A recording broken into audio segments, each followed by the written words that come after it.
Good morning. You have been in suspension for 50 days. In compliance with state and federal regulations, all testing candidates in the Aperture Science Extended Relaxation Center must be revived periodically for a mandatory physical and mental wellness exercise. You will hear a buzzer. When you hear the buzzer, look up at the ceiling. Hi, my name is Gabe Newell, and welcome to Portal 2. When we released the original Portal in 2007, it was an experiment to see how gamers would respond to a different kind of gameplay and storytelling experience. Portal went on to win a bunch of awards, sell many copies, and, most importantly, resonate with gamers in a way that no other Valve title has. The challenges for us in building Portal 2 were to live up to people's expectations, to take you back to the world of Chell and Aperture Science, and to surprise gamers again, not with more of the same, but with more of the new. And I think it will be, mostly, a pleasant surprise. To listen to a commentary node, put your crosshair over the floating commentary symbol and press your use key. To stop a commentary node, put your crosshair over the rotating node and press the use key again. Some commentary nodes may take control of the game in order to show something to you. In these cases, simply press your use key again to stop the commentary. Please let me know what you think after you've had a chance to play Portal 2. I can be reached at gaben@valvesoftware.com. I get about 10,000 emails each time we release a game, and while I can't respond to all of them, I do read all of them. Thanks, and have fun. The writers went back and forth over whether or not Wheatley had tried escaping with other test subjects before waking the player up. It was an interesting idea, and you can still hear remnants of this story arc in some of the dialogue. But at the end of the day, it was just too expansive a concept to sell, so it's hinted at, but not overtly mentioned until the end. The idea of being stuck forever in a state of stasis that looked like a crappy old motel room had been in our minds for a long time, but we weren't sure exactly how we wanted to rip you out of it. There was some debate over whether the opening sequence happened inside the player's head or not. There was an alternate opening where Aperture had hooked up all of its cryo-stored test subjects to an incredibly boring hotel room simulator, which Wheatley would then wake the player from. Eventually, this was discarded as too difficult to explain in the short time allotted, and we opted to change the hotel room to a container ride on a rail. This allowed us to show the player, rather than tell them about how they and other test subjects have been stored, show some of the scale of the facility, and even hint at how much time has passed. We also get to gradually reveal all of this through the destruction of the container itself as it moves and bangs into things.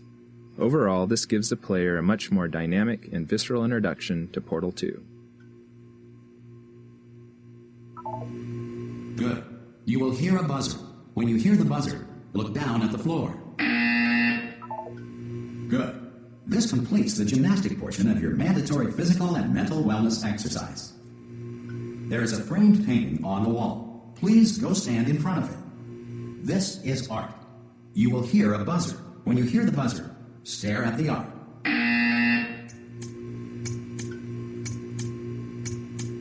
You should now feel mentally reinvigorated. If you suspect staring at art has not provided the required intellectual sustenance, reflect briefly on this classical music.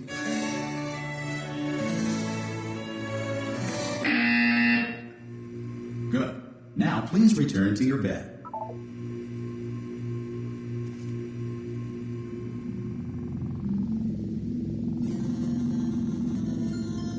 Good morning. You have been in suspension for 9999999. This courtesy call is to inform you Anyone that in all there? test subjects should vacate the enrichment Hello? center immediately. Any test subject Are you going gonna open the door? at this time. Oh God, you look good. Looking good, actually. Are you okay? Are you? Don't answer that. I'm absolutely sure you're fine. There's plenty of time for you to recover. Just take it slow. Please prepare for emergency evacuation. Stay calm. Stay calm. Prepare. That's all I'm saying. Prepare. It's all fine. All right. Don't move. I'm gonna get us out of here. Oh, you might want to hang on to something. Word of advice. Up to you.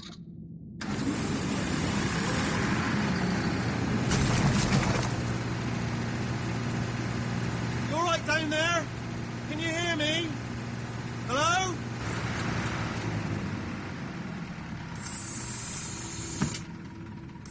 Most test subjects do experience some cognitive deterioration after a few months in suspension.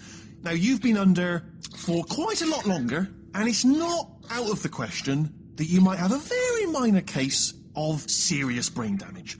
But don't be alarmed, all right? Although if you do feel alarmed, try to hold on to that feeling, because that is the proper reaction to being told that you've got brain damage. Do you understand what I'm saying at all? Does any of this make any sense? Just tell me, just say yes. Okay, what you're doing there is jumping. You just jumped. But never mind, say apple. Apple. Okay, you know what? That's close enough. Just hold tight. All reactor core safeguards are now non-functional. Please prepare for reactor core meltdown. Okay, look, I wasn't going to mention this to you, but I'm in pretty hot water here. How you doing down there? You still holding on? The reserve power ran out, so of course the whole relaxation centre stops waking up the bloody test subjects. Hold on, this is a bit tricky. And of course, nobody tells me anything. No, why should you tell me anything? Why should I be kept informed? You know, about the life functions of the 10,000 bloody test subjects I'm supposed to be in charge of. Why? It's close. Can you see? Am I going to make it through? Have I got enough space? Just gotta get through here. Okay, I just gotta concentrate. And whose fault do you think it's going to be when the management comes down here and finds 10,000 flipping vegetables? Alright, see, now I hear that one.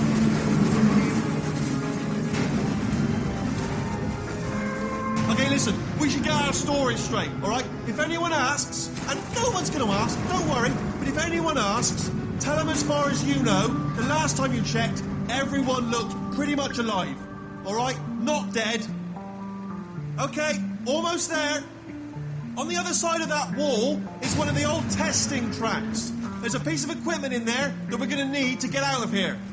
I think this is a docking station. Get ready.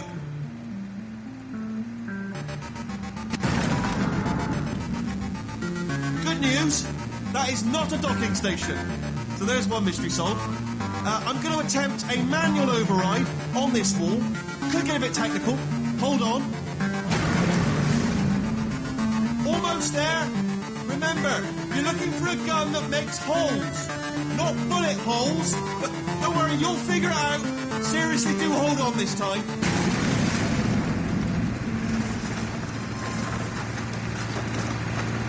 The container ride destruction sequence provided some unique technical challenges.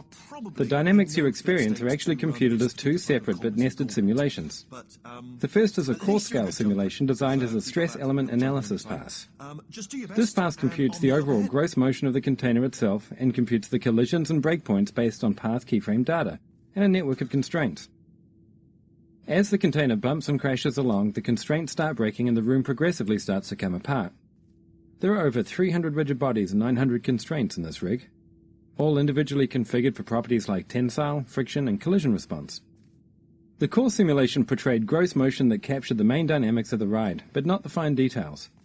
The product of the core simulation was then used to deform spline-based surfaces representing the container geometry, which in turn were parents to fine debris anchored as rigid bodies.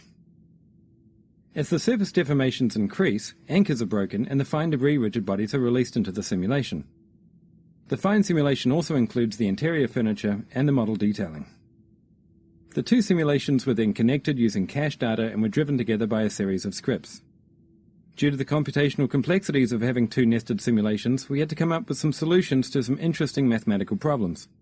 One problem was that the nested nature of the simulations resulted in some instability in the fine debris calculations due to floating point computational limits.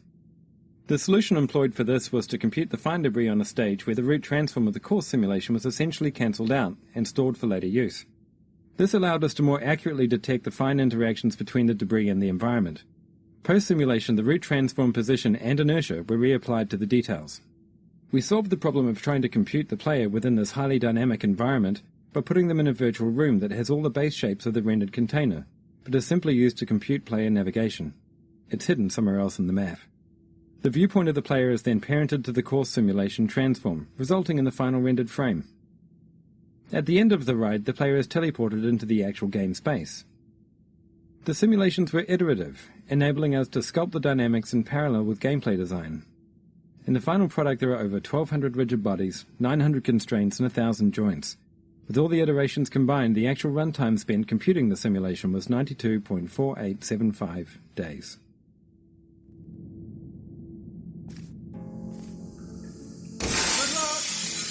Hello, and again, welcome to the Aperture Science Enrichment Center.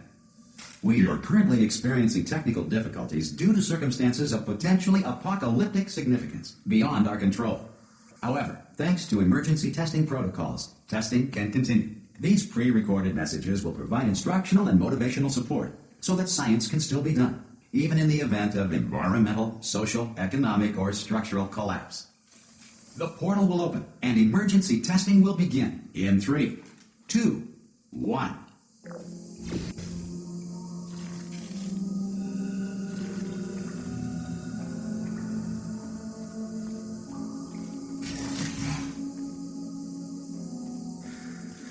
Cube and button-based testing remains an important tool for science, even in a dire emergency. If cube and button-based testing caused this emergency, don't worry. The odds of this happening twice are very slim.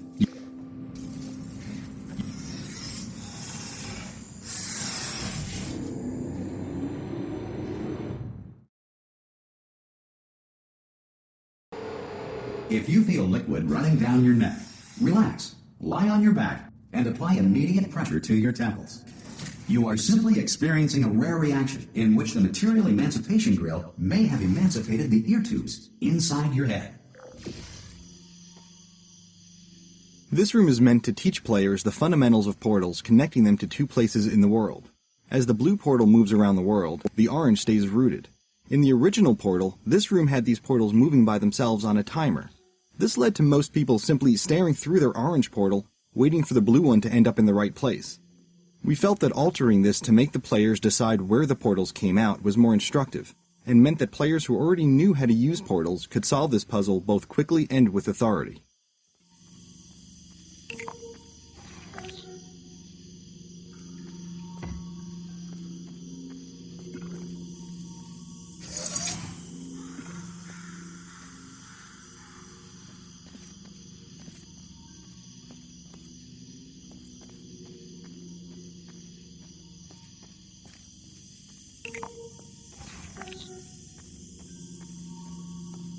Good. Because of the technical difficulties we are currently experiencing, your test environment is unsupervised.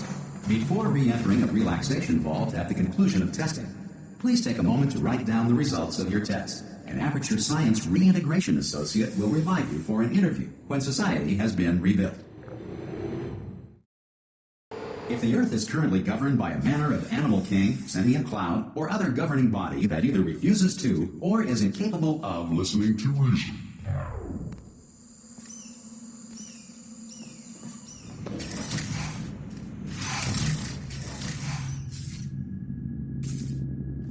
Hey! You made it!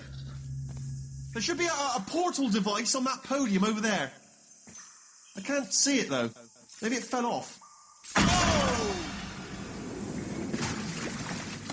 Hello? Can you see the portal gun? Also, are you alive? That's important. Should have asked that first. Do you know what I'm going to do? I'm going to work on the assumption that you're still alive, and I'm just going to wait for you up ahead. I'll wait 1 hour, then I'll come back, and assuming I can locate your dead body, I'll bury you. Alright? Brilliant. Go team! See you in an hour, hopefully, if you're not dead. We thought of making a whole new character for Portal 2, but we didn't want to lose the relationship between Gladys and Chill that began in Portal 1. Once we decided to stay with Chill, we wanted to improve her look, updating her leg springs and jumpsuit to have a more functional design. At the same time, we didn't want players to not recognize her, so we kept a lot of the iconic elements like the color orange. She has folded down her jumpsuit to show she has essentially rolled up her sleeves and shed some of the Aperture label. She is awake again to test, but stronger and more determined than ever.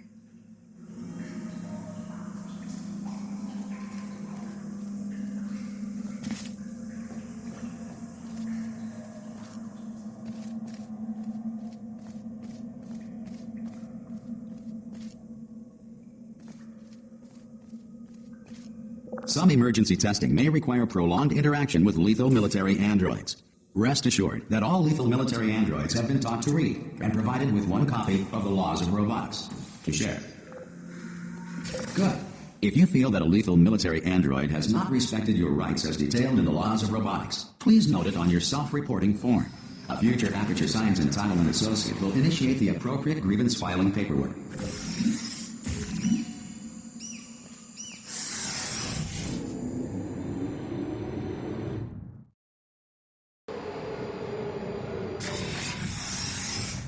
This next test is very dangerous. To help you remain tranquil in the face of almost certain death, smooth jazz will be deployed in 3, 2, 1.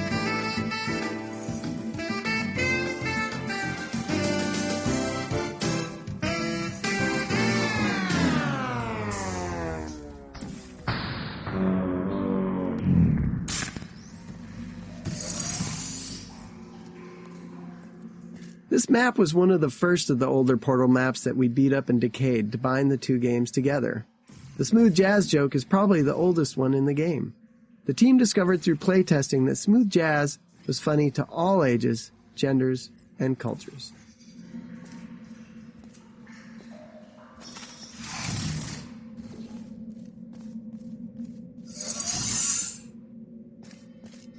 Starting out in the ruins of the test chambers from the first Portal was our goal pretty much from day one. We wanted to give players a sense of nostalgia for what they had played, but also make it very clear that things had changed. Not only in a fictional sense, but in a graphical one as well. We needed to bridge the gap between the first game's simpler art assets and the much more complex look of Portal 2.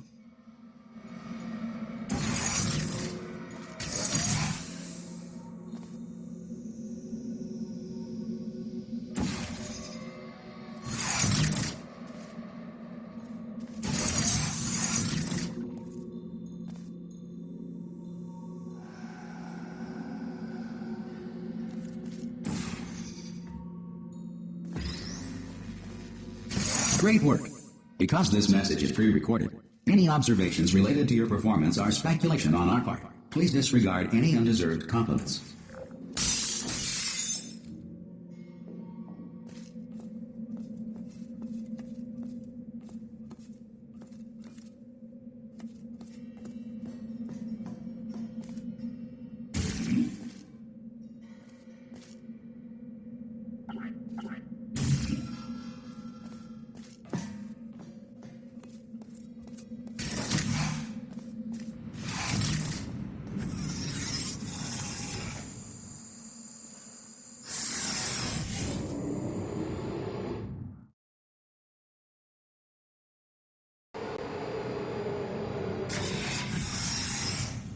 If the Enrichment Center is currently being bombarded with fireballs, meteorites, or other objects from space, please avoid unsheltered testing areas wherever a lack of shelter from space debris does not appear to be a deliberate part of the test.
Well done.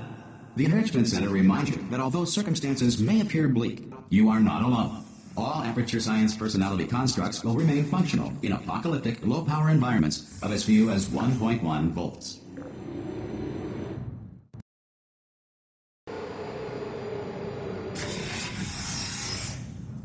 This next test applies the principles of momentum to movement through portals. If the laws of physics no longer apply in the future, God help you.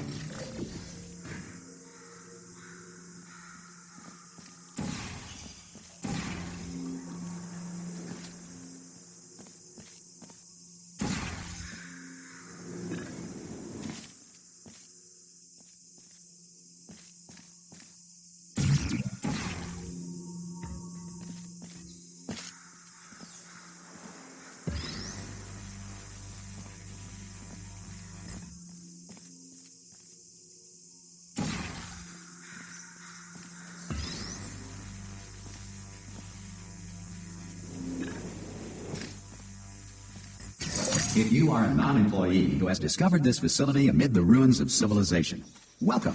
And remember, testing is the future, and the future starts with you. Much of the fun in Portal is based on the joy of the aha moment when you learn something new. The game needs a very specific pacing to ensure these moments.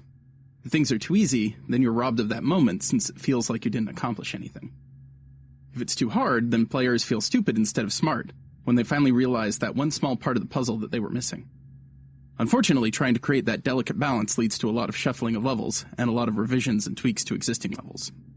When we started the project, making any big structural change in a level, or the order of levels, would lead to hours or even days of busy work, trying to reconnect things and make sure they lined up again. If we ever wanted to ship something the size of Portal, with the finely tuned balance we desired, then we needed a way to be able to make the big changes to the layout of the game, without paying the cost of making everything line up again. We needed a way to bend space. We needed to think with portals. Using portals to connect different areas in the world, we could make any type of impossible space work out. You could look through a hallway into the next room, but the hallway might be on the other side of the map, and the room you were looking into might be in a completely different orientation.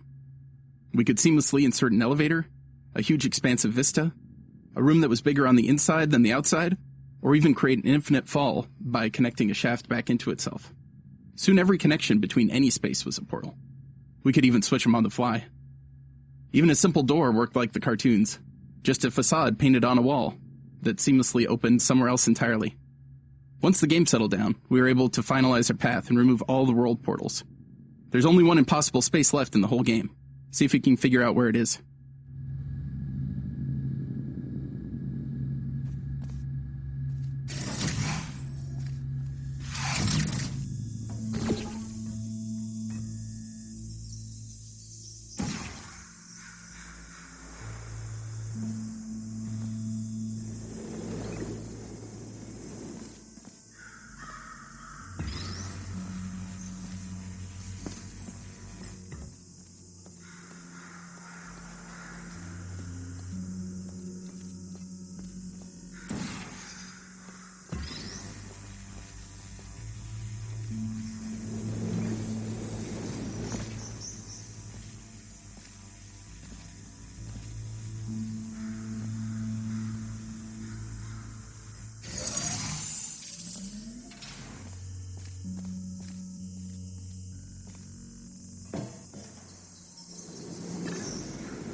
Good work getting this far, future starter.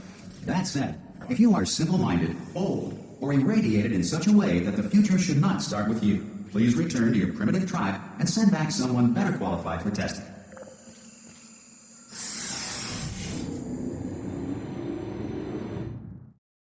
Sufficient power remains for core testing protocols. All safety devices have been disabled. The Enrichment Center respects your right to have questions or concerns about this policy. Hey! Oi! I'm up here! Oh, brilliant! You did find a portal gun! Oh, do you know what? It just goes to show people with brain damage are the real heroes in the end, aren't they, at the end of the day? Brave. Pop a portal on that wall behind me there, and I'll meet you on the other side of the room. This interaction with Wheatley was the first that we hooked up for our initial showing at E3. It demonstrated how Wheatley would be an actor in the world, and how the player would not only be interacting with him directly, but also using him to interact with the Aperture facility.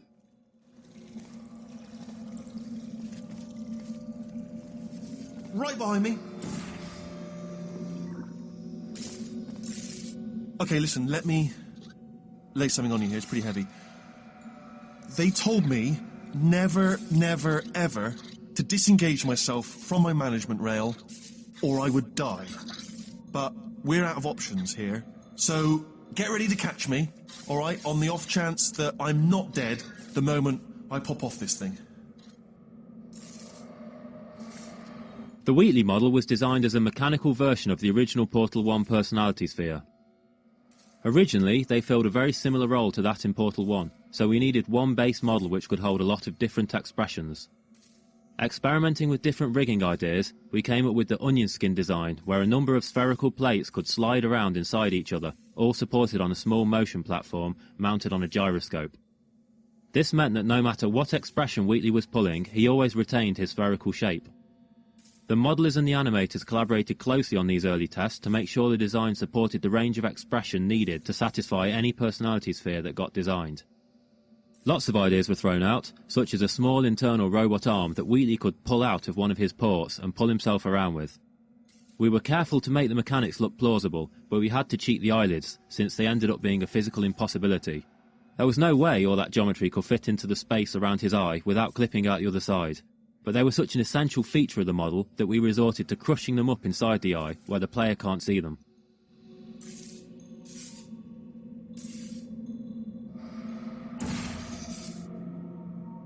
On 3.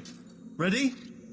1, 2, 3. That's high. It's too high, isn't it, really, that? All right, going on 3 just gives you too much time to think about it. Let's go on 1 this time. Okay, ready? 1. Catch me, catch... Ow! Ow. I am not dead. I'm not dead. Plug me into that stick on the wall over there, yeah? And I'll show you something. You'll be impressed by this.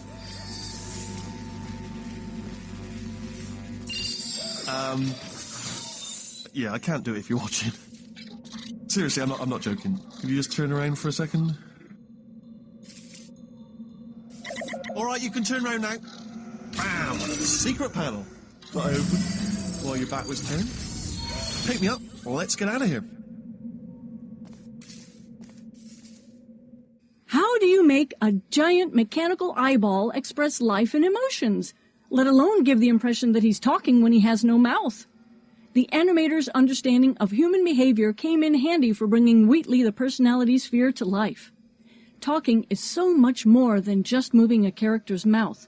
You have to use body language, head attitudes, and rhythm of movement and eye focus to indicate a character's feelings and motivations. Slow, smooth head moves, a steady gaze, and a relaxed eye aperture indicate that Wheatley is calm. Short, sharp head turns, rapid blinks, and glancing around indicate nervousness or deceit. Add a tightly constricted eye aperture and a little shiver to show fear. Tilting the body away while keeping the eye focused on the player signals an attempt at cleverness that ultimately only fools Wheatley himself. Suspicion is communicated by squinting his eyelids and handles, which function as very expressive eyebrows and cheeks. It's also fun to remind the player that Wheatley is a machine. When hacking, his eye and body segments become perfectly centered and spin mechanically, inspired by the spinning tape reels on old UNIVAC computers. And when he wants to look far in front, he flips his eye all the way over to the other side of his head. This animation approach, combined with the writing and vocals, makes Wheatley quite a unique and entertaining character. Part human, part machine, all eye, and no brain. And off we go. Look at this! No rail to tell us where to go. Oh, this is brilliant. We can go wherever we want. Just hold on though, where are we going? Seriously. Hang on, let me just get my bearings. Just follow the rail, actually.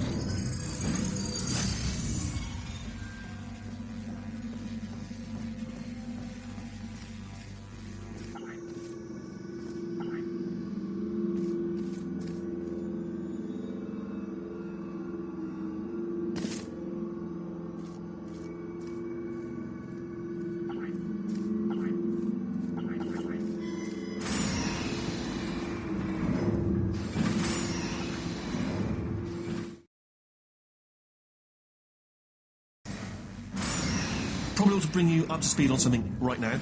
In order to escape, we're going to have to go through her chamber, and she will probably kill us if she's awake. If you want to just call it quits, and we could just sit here forever, That's an option. Option A, sit here, do nothing. Option B, go through there, and if she's alive, she'll almost certainly kill us. So, if you've got any reservations whatsoever about this plan, now would be a tremendous time to voice them. Okay, I'm going to lay my cards on the table. I don't want to do it. I don't want to go in there. Don't go in there. She's off. She's off. Don't panic over it. She's off. All fine. On we go.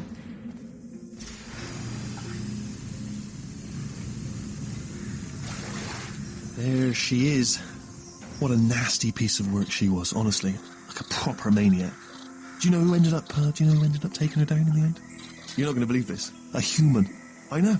I wouldn't have believed either. Apparently this human escaped and nobody's seen him since. Then there was a sort of long chunk of time where absolutely nothing happened. And then there's us escaping now. So that's pretty much the whole story. You're up to speed. Don't touch anything.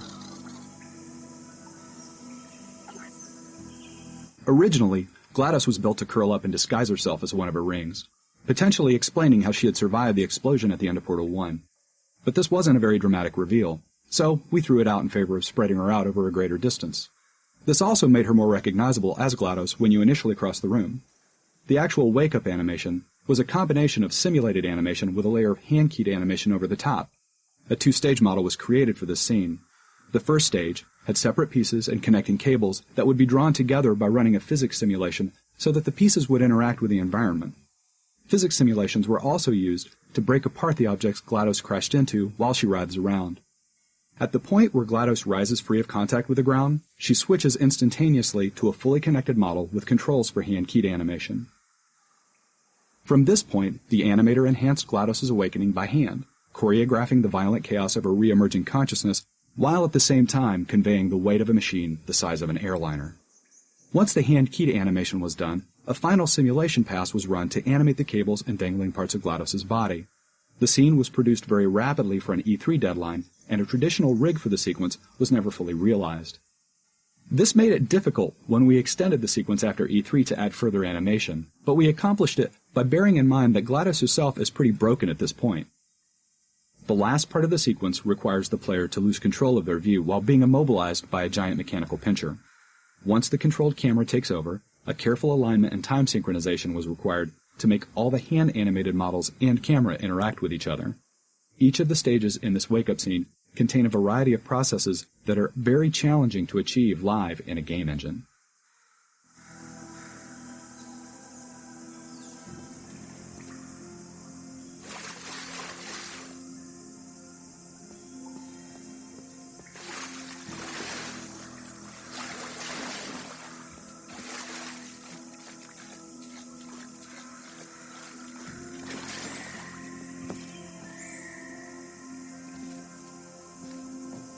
Okay, down these stairs. Jump! Actually, look at it. That's quite a distance, isn't it? Okay. Ah! Oh, still held. Still being held. That's a great job. You've applied the grit. We're all fine. That's tremendous.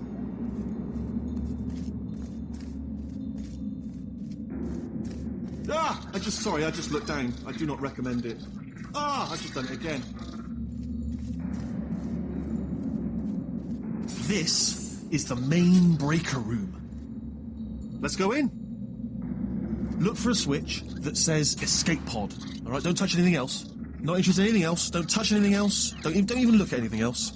Well, obviously you've got to look at everything else to find the escape pod. But as soon as you look at something that doesn't say escape pod, look at something else. Look at the next thing. All right, but don't touch anything else or look at anything. Well, look at other things, but don't. You understand? Can you see it anywhere? I can't see it anywhere.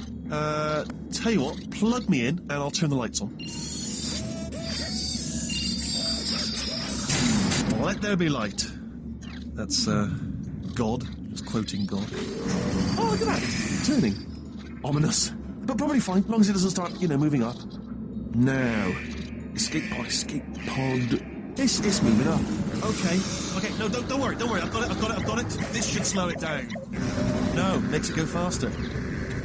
Uh-oh. Power up initiated. Okay, don't panic. All right, stop panicking. I can still stop this.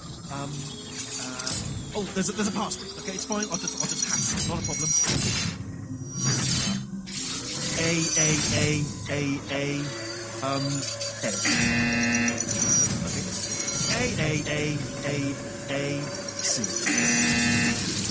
Wait, did I do beat the jar heads? Start writing these down. Power up, complete.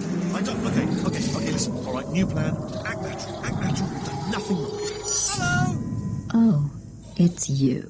You know her? It's been a long time. How have you been? I've been really busy being dead. You know, after you murdered me. You did what? Oh no! No! Oh no! Okay, look, we both said a lot of things that you're going to regret. But I think we can put our differences behind us. For science, you monster. I will say, though, that since you went to all the trouble of waking me up, you must really, really love to test.